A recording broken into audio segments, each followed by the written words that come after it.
The views and comments of the hosts and guests are not necessarily those of the station.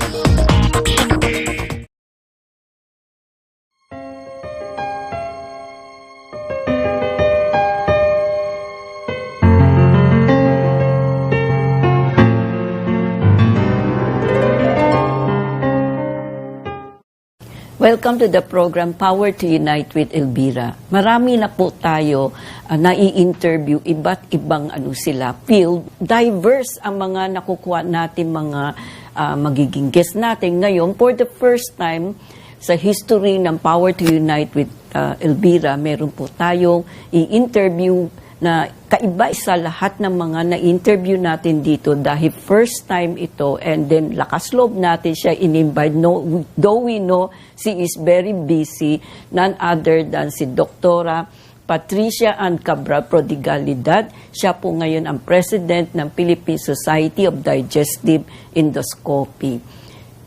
So, thankful talaga na pinaunlakan po ninyo ang aming programa. So, dahil sa COVID-19, I thought for a while, Doktora, it's important to relay to the viewers natin not only about their faith, but also about their health. Kasi nakikita natin, tama pala, health is wealth, no? So, napakahalaga po na marinig natin kung bakit siyang na-invite natin. Napakaganda po niya. And we know her expertise in her field will really help you a lot to have the courage to visit the doctor. So, Doktora, nung unang kitang nakita, I was already very impressed with you. Sabi ko, ganda niya. Tapos, Cheprox pang dating mo. So, sabi ko, kakaiba siya, no? Ngayon, what inspired you to become a doctor? Because I heard you are a family of doctors, no? Unang-una, maraming salamat po sa pag-imbita sa akin dito sa inyong programa. Yung pagiging doktor, actually, hindi ko na po matandaan eh. I think it was just really ingrained in us, na sa sistema na po natin yun. Nakita namin growing up yung serbisyo, no, na ginagawa ng ating mga magulang at mga kaibigan ng aming mga magulang na napaka-noble, no? Tuwang-tuwa sila kapag nakakatulong sila at masayang-masaya sila parati pag may napapagaling at napapasaya. So I think hindi ko na po naisip maging, iba pang na makagawa ng iba pang bagay, no? Na pumasok sa negosyo. Naisip ko na lang po talaga na maging doctor din dahil I think ang inspiration ko talaga yung aking mga magulang at saka yung kanilang mga kaibigan na nakasama namin nung kami lumalaki, no? So talagang magandang-maganda po yung ehemplo na naipakita nila sa amin. And we were so inspired by how they were helping people in bringing joy to the lives of many people. Doktora, ilan kayo magkakapatid? 3 po. So, lahat doktor? Lahat po doktor. So you're a family of physician talaga? Yes, no? yes. So, inspired, kasi sabi mo, hindi mo natandaan kung what inspired you, but you witnessed the dedication, yes, the hard work of your mom and your dad. Ang nakita ko sa iyo, yung care mo, hindi ka lang doktor na who just want to be known, who just wanted to make money, hindi po. Kilalang-kilala ko po si doktora dahil naging doktora ko pa yan at nakita ko yung kanyang pagmamahal sa kanyang profesyon. So, automatically, your husband also is a family of physician. Yes po. Meron lang po sila isa, naging abogado. But she did go into medicine, kanya lang along the way, ang pakiramdam niya mas makakatulong siya sa pagiging abogado. So, tumigil po siya sa proseso tapos nag-abogado naman siya. But everybody else, lahat ng iba pa niyang kapatid, pati 2 po niyang magulang ay doktor din. So parang magka-classmate kayo lahat, no? Parang gano'n. Opo, hindi naman magkakakilala. Doon na po kami nagkakilala sa lahat sa ospital. So not in the school. Saan po kayo nag-aral nun? Sa UP po, Philippine General Hospital, the University of the Philippines. Magandang training. Wala ka bang naramdaman? Kasi, syempre, your mom is so busy. Your dad is also so busy. Wala ba kayong isang moment na feel na neglected kayo? Wala po. Maniwala kayo. At ang mga magulang ko po, umuwi sila ng mga 11 o'clock ng gabi, minsan hating gabi. Oh, yes. Pero natuto po kami na matutulog muna kami at pag uwi nila gigising. Habang kumakain sila ng dinner, very late dinner, nung magkakasama kami. Tapos matutulog na ulit. I think, mahirap paniwalaan na yung mga bata, ganun. Pero ganun kami na-train kasi some sacrifice also sa pamilya. Kung hindi kasi namin gawin yun or hindi pilitin ng magulang namin na matuto kaming matulog muna tapos gigising pagdating nila, hindi na po kami magkikita. So yun po yung nangyari. As we were growing up when we were children, nasanay po kaming ganon, na talagang naghahanap ng oras para magsama-sama yung pamilya. Mahirap man, pero nagawa naman namin. Yeah, because you mentioned a while ago, your parents arrived home very late. Opo, natutulog very late na po talaga. kayo, di ba? So, saan kayo lumaki? Sa lolo, lola niyo, auntie, o Hindi what? naman po. Sa aming bahay, Ah, we okay. were the typical family where you have your parents there and the children. No? Siyempre, nandun din po yung mga ibang kasambahay. Until kaya na pong iiwan lang naman kami. Talagang mga magulang namin, ganun na lang po na ginawa, umuwi na lang sila pagkatapos ng trabaho. And of course, yung aming Sundays, sagrado po yun, talagang family day siya. So, gigising sa umaga, breakfast together, magsisimba, no? Siguro manonood ng sine, tapos uuwi na. But talagang meron kaming isang araw in the week na magkasama kami lahat.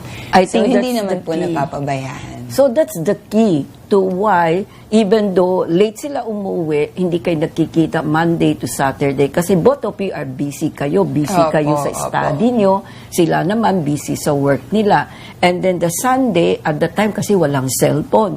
So wala when you po. are together, para kami noon, when we are together, talaga. chismisan, kwentuhan, Opo. di ba? Anong balita, which is totally different sa panahon ngayon. Yun ang nakikita ko. Now I understand why you all grew up to be like your parents, no? Are you the eldest in the family actually? Actually, hindi po. Pangalawa, yung aming eldest na sister, specialista din sa puso.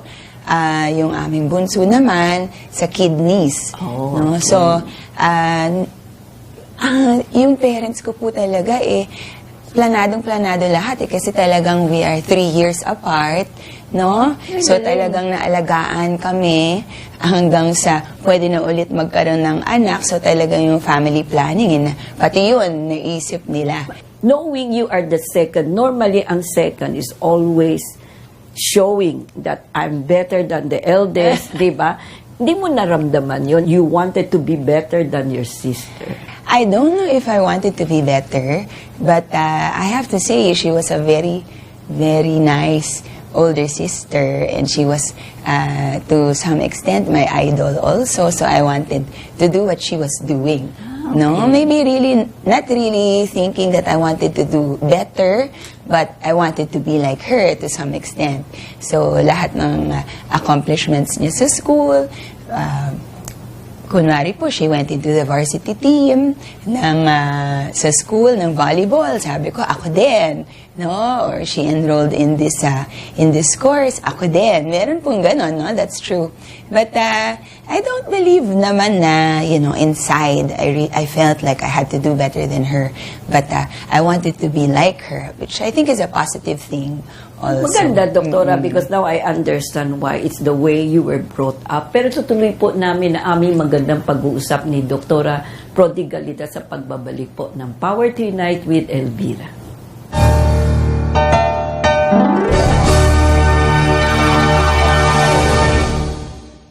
Ako po si Johnny Gomez ng SOS, Serbisyo Ora Mismo Sigurado.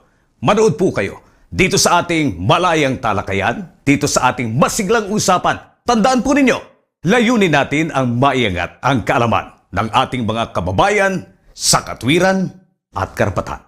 Nationwide and worldwide, mapapanood at mapakikinggan sa DZRJ 8:10 AM ang Radyo Bandido TV. Watch and listen to SOS, Servicio Ahora Mismo Sigurado, Monday to Friday from 2 p.m. to 4 p.m. Airing on Sky Cable Channel 224 and on all DTT boxes. Simulcasting online on Facebook and YouTube. Listen and watch on your mobile devices. Just search DZRJ Radio Bandido.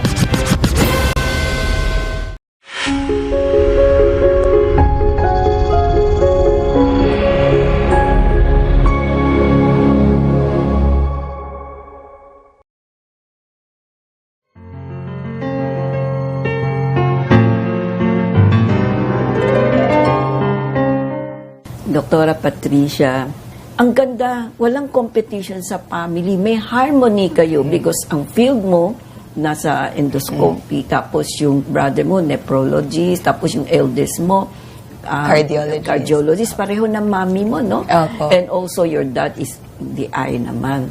So, I'm sure, pag nagkakasama kayo every Sunday, ang ganda ng inyong conversation, di ba? Yes, that's true, no? Kasi ang buhay namin lahat, yung pagiging doktor, minsan na pag-uusapan yung mga kaso, dahil sa doktor po kami lahat, we have common patients, no? And sometimes that is to the benefit of the patient talaga. Yes. Dahil the doctors are able to speak with each other, you know, yung best care possible na pag-iisipan ng mabuti, no? May cooperation ba? So, yes, nakakatulong po siya. Although sometimes we like to talk about other things also. Kasi minsan you want to divert, no? Yes, oo. Debate sa mga common, Yes. So, yung mga simpleng bagay lang naman na nakakapagbigay saya sa atin, manood ng sine, anong bagong palabas, no? Anong bagong balita, saan maganda pumunta, o kumain. So, we try na wag naman po parate yung pasyente or ospital ang pag-usapan. Pero yes, karamihan po, siguro kalahati po ng pinag-uusapan namin may kinalaman sa aming trabaho. Pero which we all enjoy naman din. Pero maganda kasi, you realize, no, your siblings, your dad and mom, that you also wanted to deviate from, talking so much about your careers, di ba? Kasi minsan nga, totoo yun, nakakasawa. Parang nagiging boring kasi yun lang yun, di ba? Tsaka it also sometimes, pag medyo ma-problema ang pasyente nyo, it affects all of you, di ba? Hindi rin naiuwi maganda. talaga din ang problema tungkol sa pasyente. Yun po ang kakaiba sa pagiging doktor. No? Hindi siya maraming trabaho po. Of course, hindi naman po lang sa pagiging doktor. But in particular, kapag doktor ka, you really care for the patient. Dala-dala mo siya hanggang sa bahay. Iniisip mo siya. Minsan hanggang sa panaginip mo pa. Talaga? Opo. So, yun po ang kasama sa pagiging doktor. No? But dahil may malasakit tayo sa pasyente, and it's a very personal profession, you develop a personal relationship with your patients, nagiging close kayo, naiisip mo siya. So, iyon nga po ang kakaiba sa pagiging doktor, which hindi naman po masama. Actually, maigi nga po yun. And I think as a patient, you would also want that from your doctor. Doktora, sa tingin mo ba kaya by nature, psychologist din kayo? Kasi ang napapansin ko, hindi lang po sa inyo, karamihan ng mga pasyente, they always voice out their concern, their problem to the doctors. Yes. Parang nagiging hingaan ng saman loob, problema sa pamilya, yung kanilang fear, problema sa negosyo, di ba, no? Kasama po yun. Kasama, Opo. But, kasi marami sa nararamdaman nila din, may kinalaman sa mga nangyayari sa buhay nila. Okay. And so, kasama po yun sa sinasabi nila. And that's also one of the things you ask. Are you stressed? Are you going through something? No? So, half the time, may sasabihin po talaga sila. No? At minsan naha-heighten talaga yung mga nararamdaman nila dahil meron pa po silang ibang pinagdadaanan. What do you think? Kailangan ba importante magkaroon ng instant bonding ang doctors at ang pasyente to make it work? Well, definitely, it should come, no? That trust has to be there. And if you believe that your doctor is there with all good intentions, gusto kang tulungan at gagawin niya lahat ng kaya niyang gawin para mapagaling ka, no? Dadali po yung gamutan. At kami rin naman that as doctors, we really appreciate it kung nakikita namin po na may tiwala sa amin ng pasyente. We feel very light, no? The job is easier. And of course, yun nga, kasama po yun sa paggagaling ng pasyente. Pagka may paniwala po siya or may tiwala siya sa kanyang doktor. Pangkaraniwan, sasabihin na ng ibang pasyente, Doktora, nakikita pa lang kita, gumagaling na ako. Magandang-maganda po yun marinig, no, as a doctor. Yes. Kasi alam po natin na the patient is trusting you and believing that he will get better, and it really helps. No? So, nakakatuwa po kung meron po talagang trust. Importante po yun. Mahirap po talaga that you stay with a doctor that you do not feel that you trust. And so, sometimes, when some of us feel na merong pasyenteng ganun, kami na rin po nagsasabi, you know what, you do not have to take my word for it. Okay naman po if you want to, get a second opinion. It really is all for the patient. Yung pasyente po ang importante. Kasi I think nagkakaganon, nararamdaman nilang trust because when you were growing up, you received so much love and understanding from your parents. I believe that is true.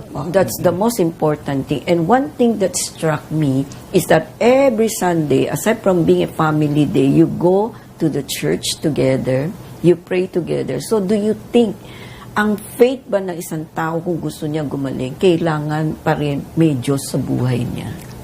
Definitely po. Yun po ang number one.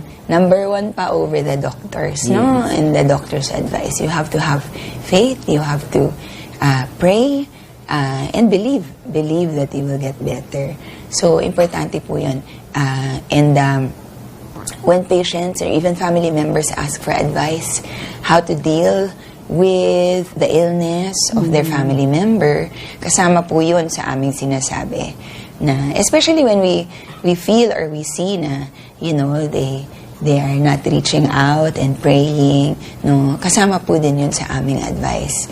Or let's pray together, some doctors even say that. No? So, importante po yun. May tiwala sa Panginoon. I think I agree with you because yung mga doctors na nirecommend sa akin, yung one thing napansin ko, yung faith. Pero tuloy po natin ang aming magandang discussion ni Dr. 𝗶𝗶𝗿 sa pagbabalik po again ng Power to Unite with Elvira.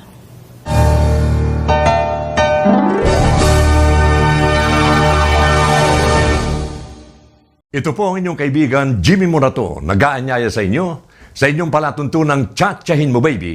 Dito pa rin sa inyong paboritong AM station sa buong Philippines at sa buong mundo, DZRJ 810 AM Radyo Bandido TV.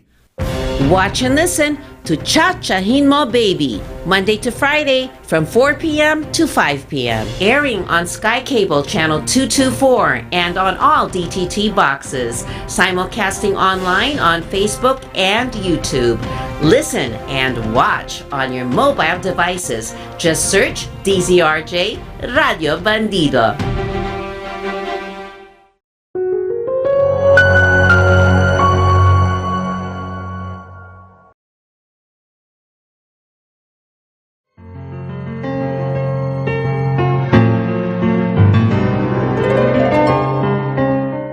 Napakaganda na ma-sharing mo, Doktora. I'm learning also, no? But it's very important also sa mga nakikinig po at nanonood sa atin, no? Trust, prayer, is very important. Yun. Ngayon, Doktora, nag-aral ka sa UP, di ba? So, why not UST? Alam ko kasi noon ang lumalaban, UST tsaka UP, di ba? So, why choose UP?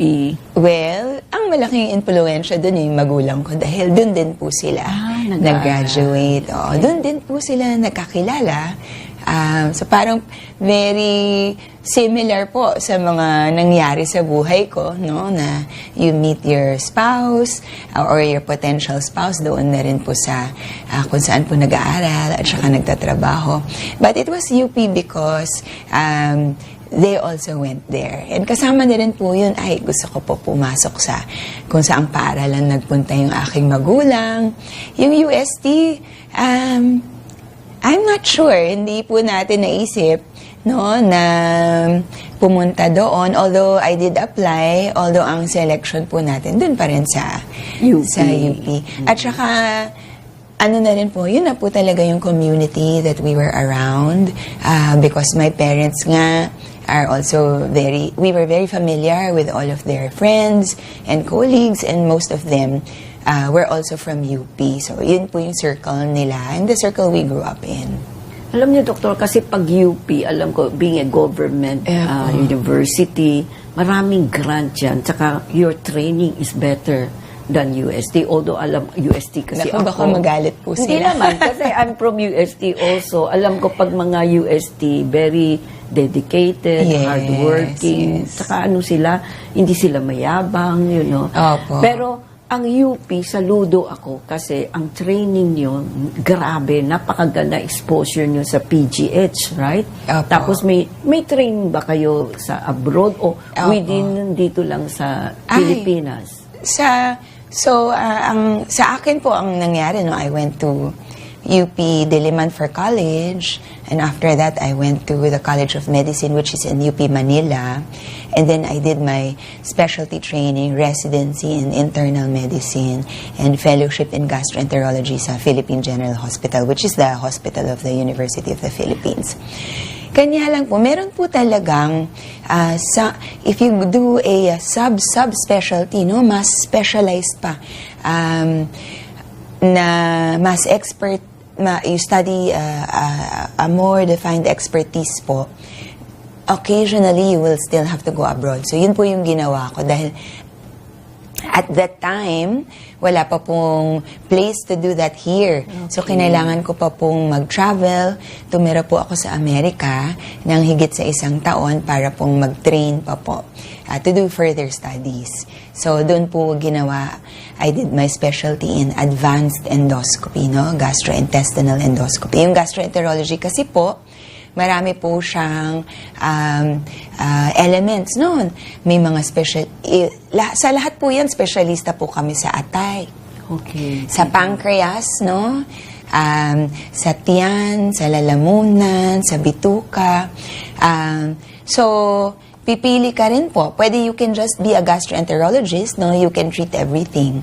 But if you want to, kumbaga, super specialized pa, and in my case, I wanted to do that super specialty in endoscopy. So I'm what you call an advanced interventional endoscopy, where I do the procedures that are a little more difficult, no, for the regular or the standard or the general gastroenterologist.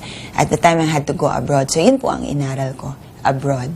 And then I have colleagues naman na gastroenterologist din po, pero specialista sa atay. So nakakoncentrate po sila sa atay lang. But overall, gastroenterologists can manage pretty much all of those things na nabanggit ko po.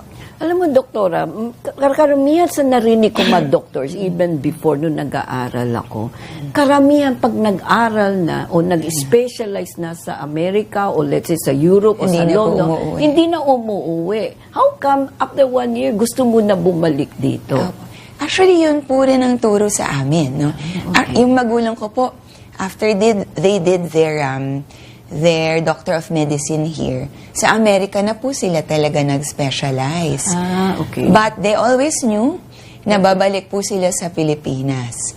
And so, sa amin, yun din po yung aming pananaw. Yun din ang naisip namin na babalik rin po kami sa Pilipinas dahil gusto din po namin dito magsilbi.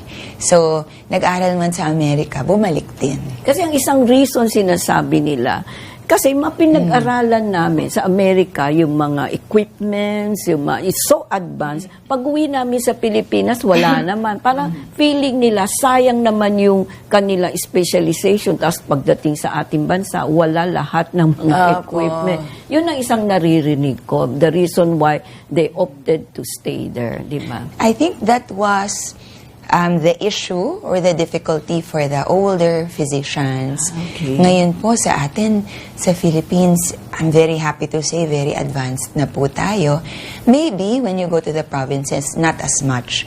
Pero sa Manila naman po, meron na po tayong availability ng mga gamit. Kung ano pong nagagawa sa Amerika or sa Europe, or even Japan, nagagawa na rin po natin dito. Pambihira na lang po yung hindi natin magawa dito.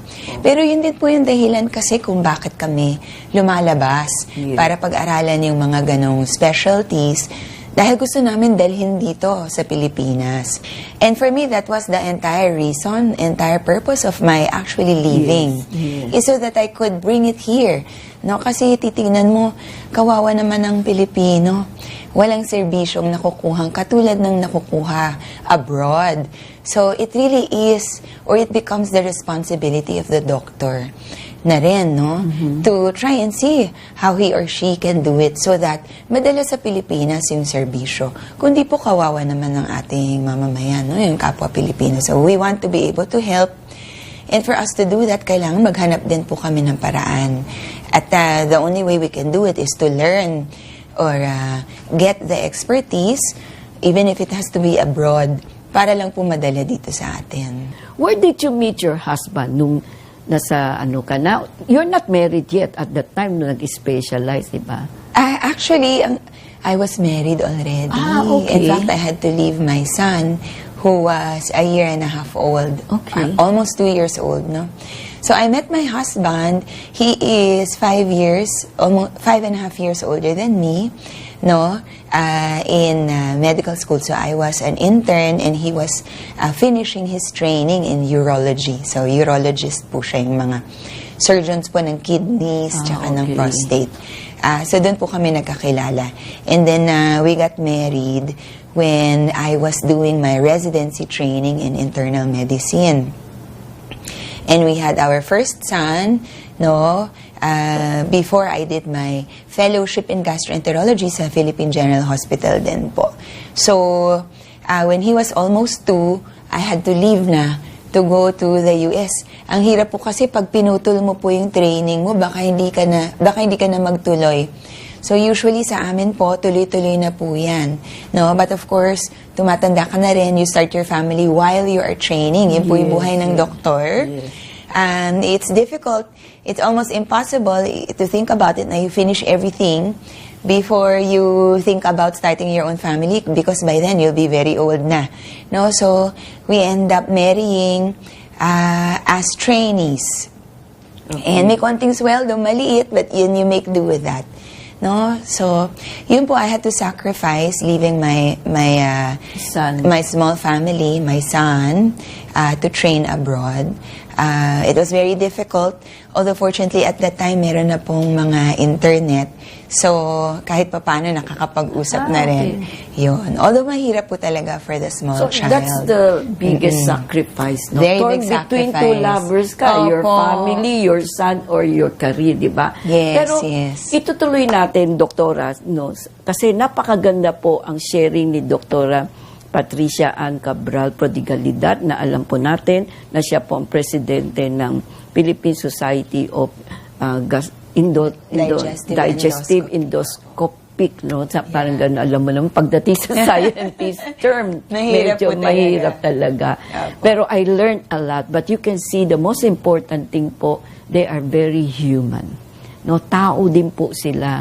Mayroong concern, mayroong pagmamalasakit, may pagmamahal. At doon natin makikita, importante sa kanyang kwento, number 1 is really your faith.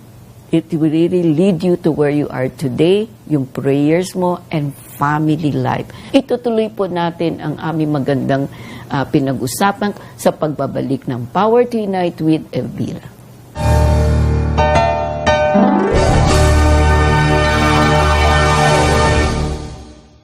Hi, I'm 𝗨𝗶𝘁𝗶𝗿. Join us on Healthline with 𝗏 as we discuss the latest health and medical topics with doctors from 𝗏. For a healthier and uplifting lifestyle, tune into Healthline with 𝗏 on DZRJ 8:10 a.m. Radio Bandido TV. You've got questions, we've got answers. Watch and listen to Healthline with 𝗏 every Monday from 5 p.m. to 6:30 p.m. Airing on Sky Cable Channel 224 and on all DTT boxes. Simulcasting online on Facebook and YouTube. Listen and watch on your mobile devices. Just search DZRJ Radio Bandido.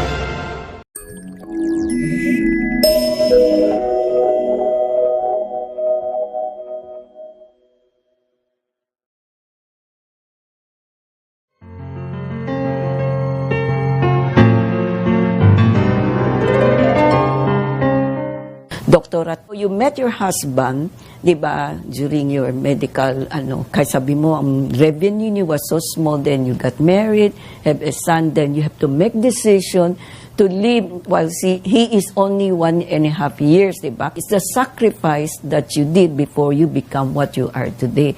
But importante kasi is the skill, the talents, the knowledge that you will gain from abroad now, who is much more highly technical sila kaysa sa atin dito. Kailangan dalhin natin dito, di ba? Hindi parati tayo ang aalis papunta sa kanila. Ngayon, as president, talking about now, as president of the Philippine Society of Digestive Endoscopy, malaking isang panibagong hamon sa buhay mo. Hindi lang yung nagkakaroon ng procedure sa polypectomy. I'm sure marami ka pang magagawa. So, as president, bakit tinanggap mo, considering ang dami naghahabol sa inyo na pag nag-appointment sa inyo, talaga pila. So, do you think hindi ba makakasagabal pagiging presidente mo, and then at the same time, magkakaroon ka ng clinic, surgery? How do you divide your time? Well, may konting sacrifice again po on that part, syempre. Yung the medical societies like the Philippine Society of Digestive Endoscopy, lahat ng mga nagtatrabaho dyan, lahat po yan walang bayad. All of the people who work in these societies are people who are dedicated to uplifting the way medical care is in the country. Yun po yung basis or yung pinaka-goal ng lahat ng society is ma-improve po yung medical services. Ultimately, it is for the Filipino patients, no? So, wala pong bayad yan. And we work, let's say, I finish my hospital work at 7 o'clock, 7:30 at night. I will also, on many days, come home at midnight because I have to work. Yes, I have to work as a member of the society, no? So, now that I am president, I don't know if you realize, it only means that I have been doing it for several years now, because you do not just become president, no? Yeah. So, you start from the bottom. Many times, you're not even in the board. You are just a worker. But we all work harmoniously and together because we want to develop medical care and improve it for the Filipino patients. So, yung society po that I lead, the Philippine Society of Digestive Endoscopy, its main focus is teaching, educating the doctors so that they can give excellent care to the patients. Talking about the PSDE just, the other day, we finished our last workshop. Napakarami po. Workshop, teaching and teaching and teaching. And aside from teaching, and it is time to come see the doctor. Kasi minsan kahit may doctor na maalam, kung ang pasyente na nangangailangan ng tulong niya ay hindi magpapakita, will not show themselves, the help is very difficult to give, no? So, we educate mainly the doctors but also the patients. So yun po yung aming goal, yun po yung aming mission, ay makatulong, no, through helping our physicians and helping the patients as well. So yun po ang ginagawa ko. So it is also my personal mission, no? Advocacy po. I always think of things, how to improve or teach the skills that I have learned. Ngayon po, noon po sabi ko po sa inyo, di ba, wala po talagang paraan kung hindi pumunta sa abroad. But we know na not all the doctors or all the young doctors will have the opportunity to go abroad. So ang ginagawa po namin, part of our mission and advocacy, is to bring the knowledge here, is to make it available so that people don't have a hard time or they don't have to go abroad to learn all the things that were once only accessible abroad. So yun po nang yun, aside from my being a doctor and caring for my patients, I always make it a point that I'm able to share the expertise that I have with the other doctors, the gastroenterologists, para, you know, ma-spread natin lahat ng tulong sa mas marami pang tao. Tama yung sinasabi niyo, don't go abroad, serve your country first, which you did eh. Kasi ginawa ng parents mo, kahit doon sila nag-specialize, umuwi sila kasi kung ano man natutuhan niyo, sinong dapat makinabang, hindi ba, ang sarili mong kababayan, no? So, and I see, this is, as a president of the, sabi natin, Philippine Society of Digestive Endoscopy, marami po kayong magagawa, and I think it will go places, education especially, and services talaga po, I really agree with you. Pero itutuloy po natin ang aming magandang pinag-usapan kasi marami pa pong isi-share si Dr. Prodigalidad dito sa pagbabalik ng Power to Unite with Elvira.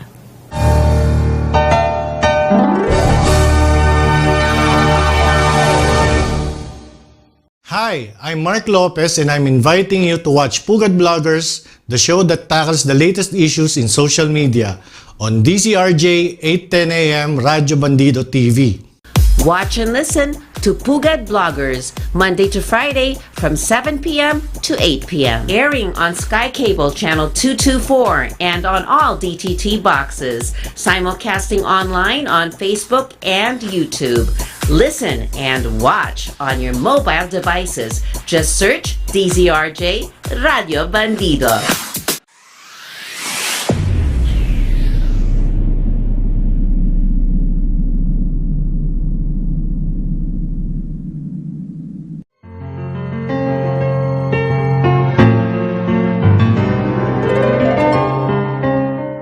Doktora, napakaganda pala ng adhikain nyo, advokasya ninyo tungkol sa being president. And you have been there even before. And one thing maganda, sinabi mo a while ago, wala kayong bayad lahat. It's really dedication. It's just the desire to be able to help, no? So nakikita natin, meron kayong pusong nagmamahal sa kapwa ninyo, di ba? Ilan na po ang anak niyo dito? Dalawa po. Two. One boy, one girl. One boy, one girl, and they are 10 years apart. Oh, that's good. So, mas matagal ang plano nyo. I have a 20-year-old and a 10-year-old. So, yung girl nyo, bata pa. So, yun ang kailangan may attention. I'm sure your husband doted on her. Kasi, Yes, ayan, di ba? So, nakikita natin, no? So, yung sacrifice mo, it's worth it, maiintindihan na rin ng mga anak mo, di ba? May inclination bang anak mo to be like a doctor also? So far, right now, yun pong bunso. Sabi niya, she will be a doctor. Although my eldest, the boy, is into multimedia arts. So, hindi na po yun magdo-doctor. But it's okay. We encourage them to do what they like. For as long as you love what you're doing, then, you know, you will do very well. So, going back to the question, kung meron po sa kanilang may inclination, yun pong bunso. But, you know, things can change. Yeah. And we will see. If she becomes a doctor, we're very happy.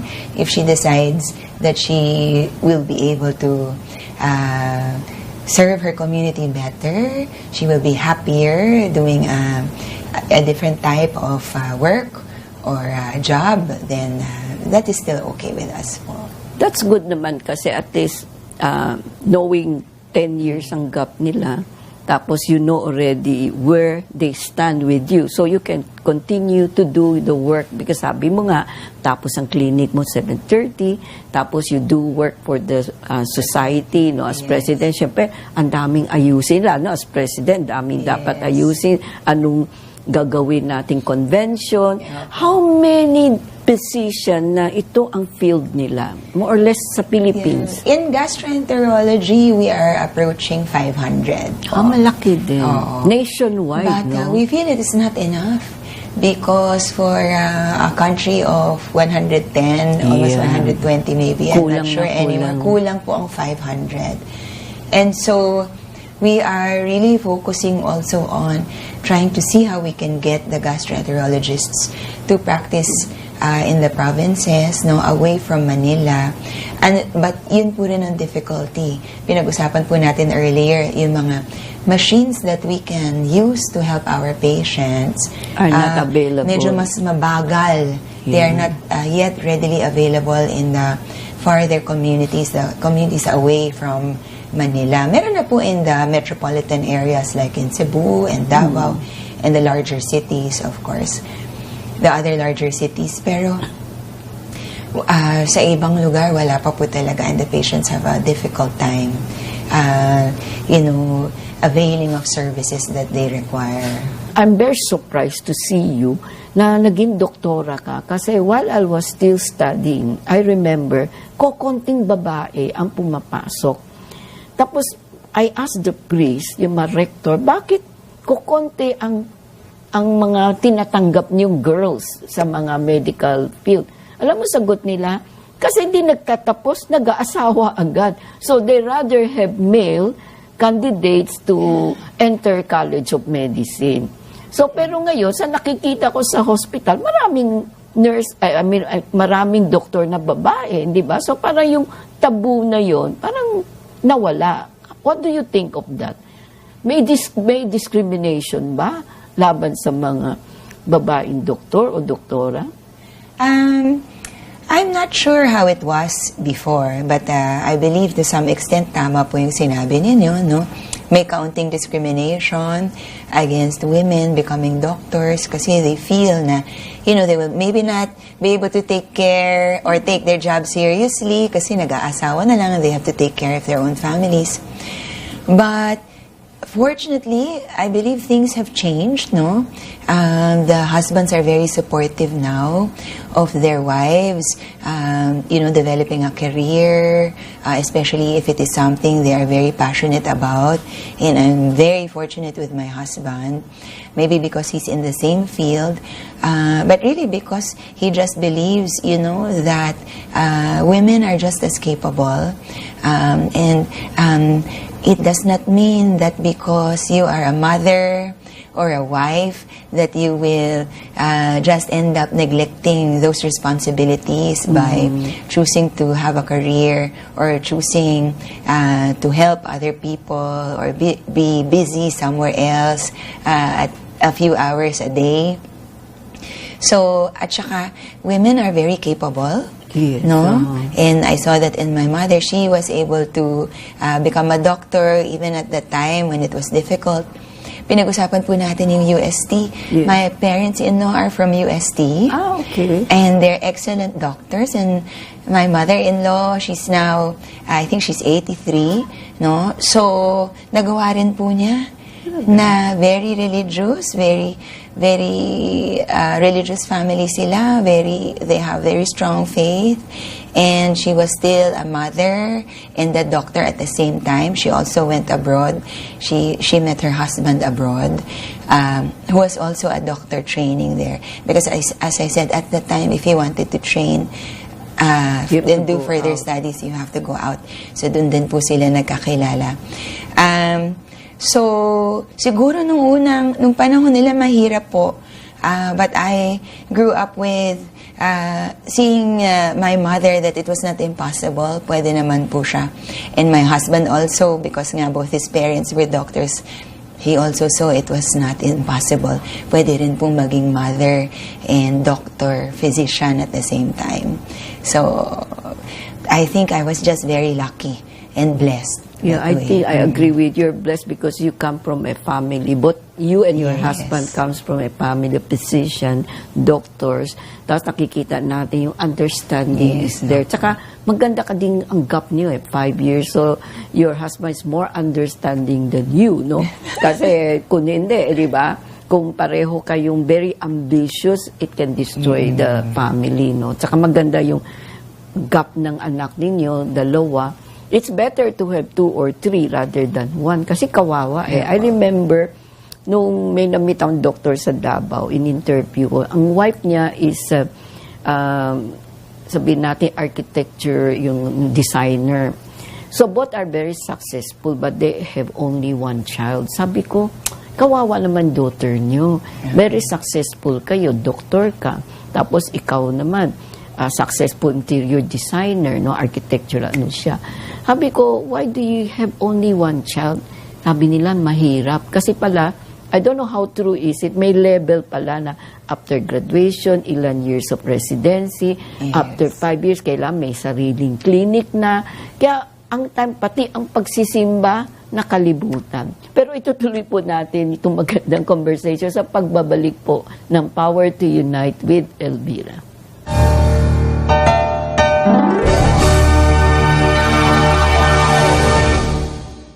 Hello everyone, for those who are always tuning in and listening to DCRJ 810 AM Radio Bandido TV, here I am again, once again inviting you to watch and to listen also to Power to Unite with Elvira every Saturday from 5 to 6:30 p.m.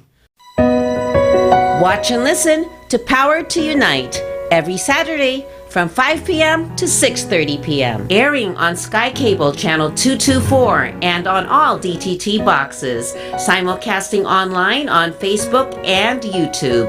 Listen and watch on your mobile devices. Just search DZRJ Radio Bandido.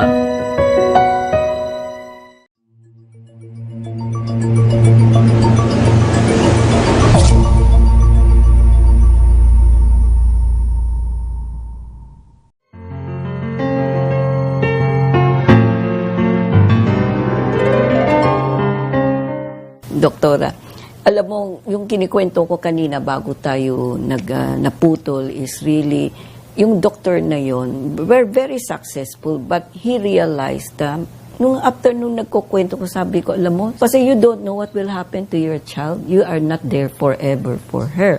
Sana kahit man dagdagan yun ng isa, at least may kasama. Tapos yung struggle niya, doon ko na-realize na I cannot blame him or her wife kasi may struggle pa din as a doctor. So, your life as a doctor, hindi lang iisa ang problema. Family, yung career mo, yung work mo, your children, di ba? Lahat yan, you have to consider eh. So, you are just like a normal business person. Meron din mga concern, di ba? Kaya maganda yung exposure mo ngayon na let us understand also the doctor are very human. They also have the ups and downs, di ba? Kaya dito natin nakikita, hindi, ako, ang paniwala ko, if you are born to be a doctor, kahit anong mangyari, walang makakapigil sa iyo. But much more when you comes from a family of physician, wala kang excuse to say, I don't like. But with the generation ngayon, ibang-iba, because your son is Gen Alpha na yata, yan, no? Sabihin natin. So, iba ang mundo nila, di ba? So, but I still believe, kahit iba na mundo nila, ang importante sa pamilya, yung open communication. Parati pa rin nakikipag-usap. Yun ang importante. Kasi ang kalaban natin, doktora, I'm sure, yung gadget, di ba? Yung cellphone, iPhone, iPad, no? So, yung isang na-meet ko sa TV, COO nila, sabi, alam mo, Elvira, sa pamilya ko, tatlong anak niya, ang gap with the youngest is 20. So, yung dalawang binata, parang lalaki, is already nasa early 20s. Tapos, pinanganak itong, sabihin natin, 10 years old. Sabi niya, pag kumakain kami, lahat ng cellphone lagay sa basket. So, none of them will use cellphone, iPad to talk, to text, wala. Sabi niya, bonding time. Kailan importante, this is the only time like what your parents did. Sunday, walang gadget, walang kundi go to church, you go out together, eat together, watch movie together. Yun ang dapat hindi mawala, di ba? Kasi yan ang, para sa akin, the success of a doctor is really first your family. Di ba? Tapos, Secondly, yung career mo. Third is really the patient. Kung, as you said, you want to see them all very well, di ba? But above all of this is your relationship with God, di ba? So, anong share mo now that this is the first time we have a doctor? Maybe you want to call the attention of the televiewers. What do you like to say to them, di ba?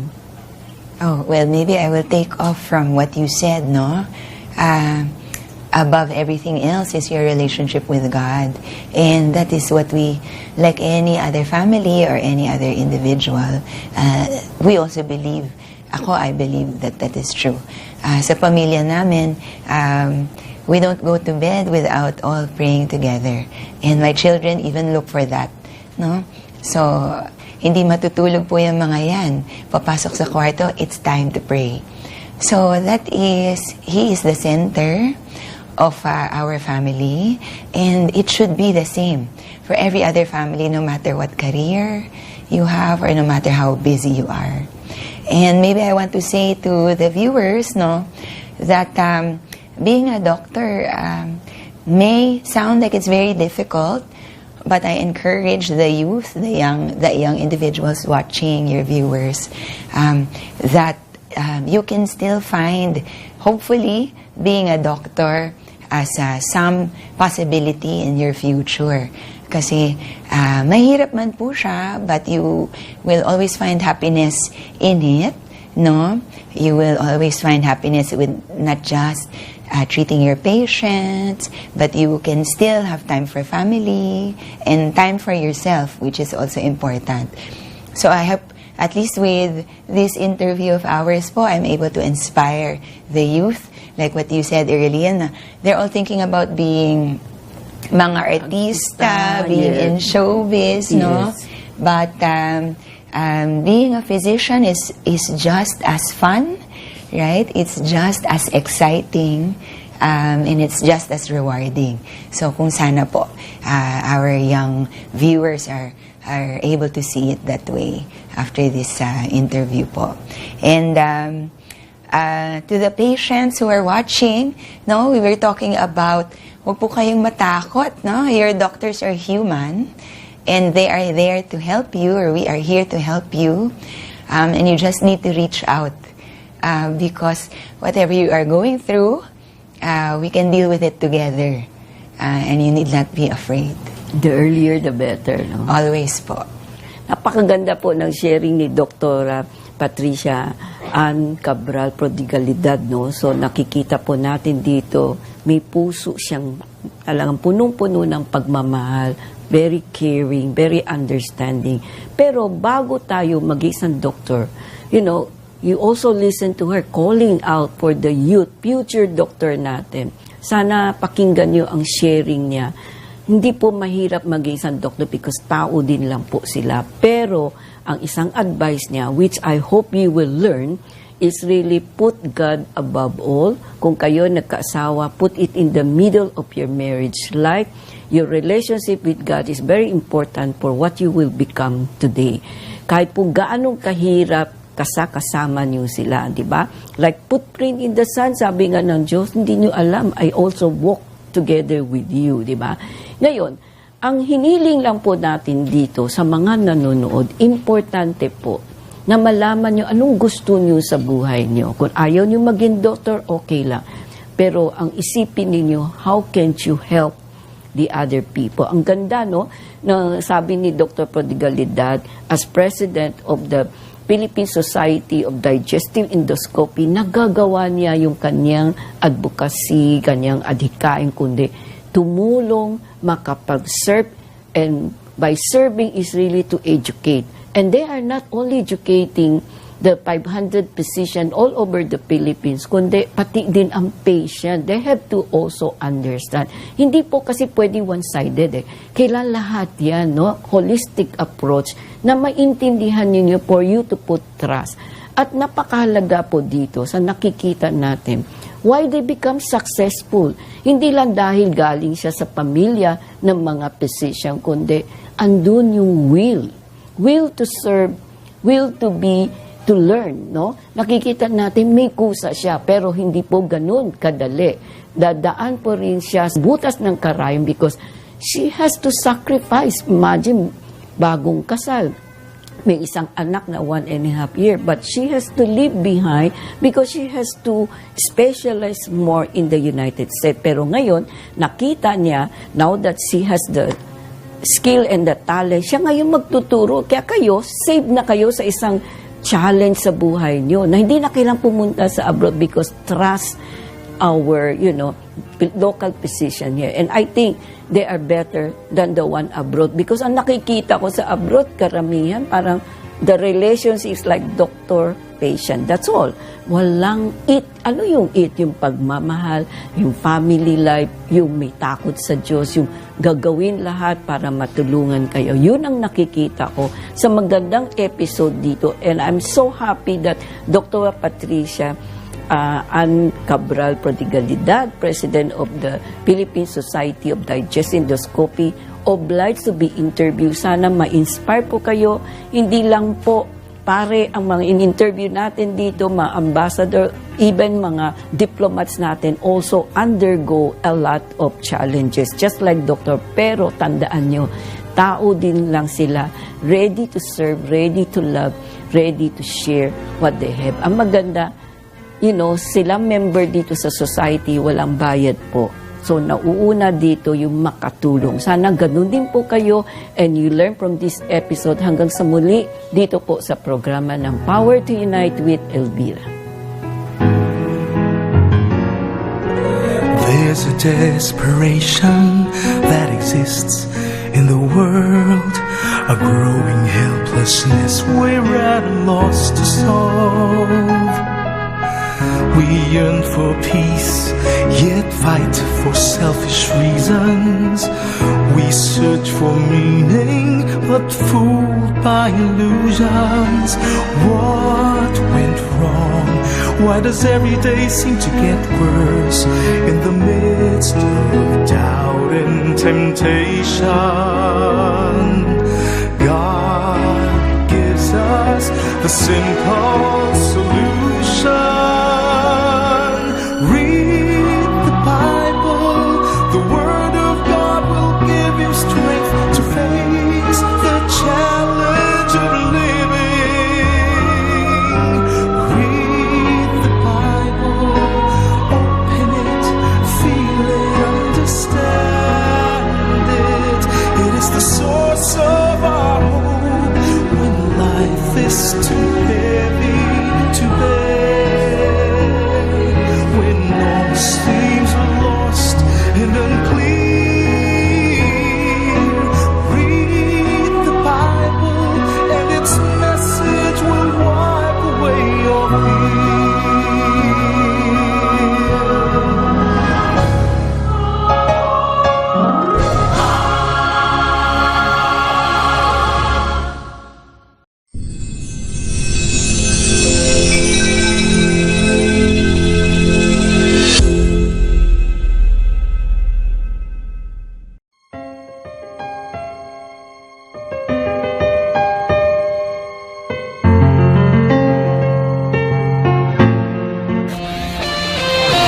The views and comments of the hosts and guests are not necessarily those of the station.